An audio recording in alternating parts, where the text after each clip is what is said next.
मैंने जब जीजू पहली बार घर आए तो उनकी नजरें मेरे जिस्म पर ऐसे रुकती थीं जैसे कुछ छुपा राज हो।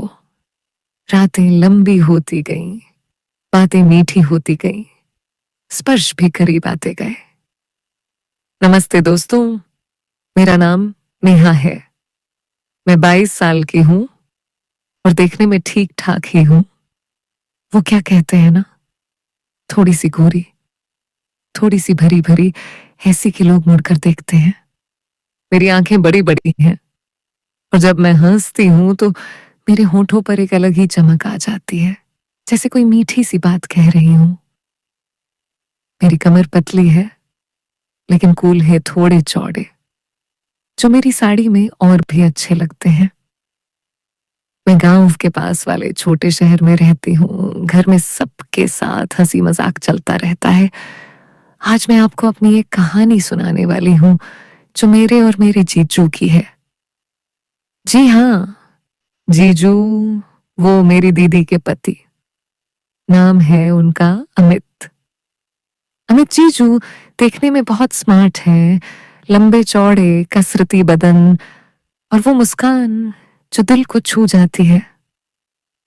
कहानी थोड़ी रोमांटिक है, थोड़ी मजेदार और हाँ, थोड़ी सी शरारत भरी भी।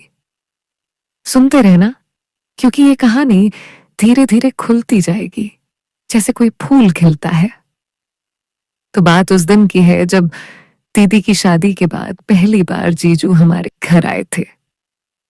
शादी को अभी 2 महीने ही हुए थे और दीदी घर आई हुई थी कुछ दिनों के लिए। मैं कॉलेज में पढ़ती हूँ, बीए फाइनल ईयर, और घर में माँ, पापा, एक छोटा भाई और अब दीदी जीजू। जीजू आए तो घर में जैसे खुशियों की बरसात हो गई। सब हंस हंस कर बातें कर रहे थे। शाम को चाय का समय था। मैं किचन में चाय बना रही थी। जीजू बाहर बरामदे में पापा से बातें कर रहे थे। अचानक जीजू अंदर आए, कहने लगे, नेहा, चाय में थोड़ी ज्यादा चीनी डालना, मुझे मीठा पसंद है। मैंने मुस्कुराकर कहा, जी जीजू, डाल दूंगी, लेकिन ज्यादा मीठा तो सेहत के लिए अच्छा नहीं ना। वो हंसे और बोले, अरे कभी कभी मीठा खाना चाहिए, जीवन में स्वाद आता है। उनकी बात में कुछ ऐसा था कि मेरे मन में एक हलचल सी हुई। मैंने सोचा, क्या ये डबल मीनिंग है? लेकिन मैंने मन को समझाया, नहीं नहीं, जीजू ऐसे नहीं है। फिर भी जब मैं चाय लेकर गई तो जीजू की नजरें मेरी तरफ थोड़ी देर रुकी, जैसे कुछ कह रही हूं। रात को डिनर के बाद सब बैठे टीवी देख रहे थे। दीदी थक गई थी, सोने चली गई। मैं और जीजू बरामदे में बैठे बातें कर रहे थे। जीजू ने पूछा, नेहा, कॉलेज कैसा चल रहा है? कोई बॉयफ्रेंड है क्या? मैं शर्मा गई, बोली, नहीं जीजू, मैं पढ़ाई पर फोकस करती हूँ। वो बोले, अच्छा है, लेकिन जीवन में थोड़ा रोमांस भी जरूरी है, वरना सूखा सूखा लगता है। उनकी आंखों में एक चमक थी और मैंने महसूस किया कि वो मेरे करीब बैठ गए हैं।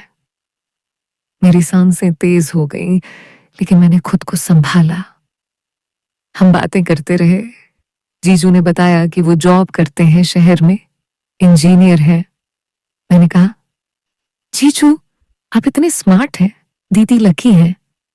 वो हंसे, बोले, तुम भी कम नहीं हो नेहा, तुम्हारी मुस्कान तो किसी को भी घायल कर दे। रात गहराती गई और हमारी बातें लंबी होती गईं। मैं सोच रही थी, कहीं ये सब कुछ ज्यादा तो नहीं हो रहा। लेकिन जीजू ने कभी कुछ गलत नहीं किया, बस बातें ही थी जो थोड़ी सी मीठी लग रही थी। अगले दिन सुबह मैं उठी तो जीजू पहले से जगे थे। वो घर के पीछे वाले बगीचे में टहल रहे थे। मैं भी वहां चली गई, फूलों को पानी देने। जीजू ने कहा, नेहा, ये गुलाब कितने सुंदर हैं, लेकिन तुम्हारी तरह नहीं। मैंने हंसकर कहा, जीजू, आप भी ना मजाक करते हैं। वो पास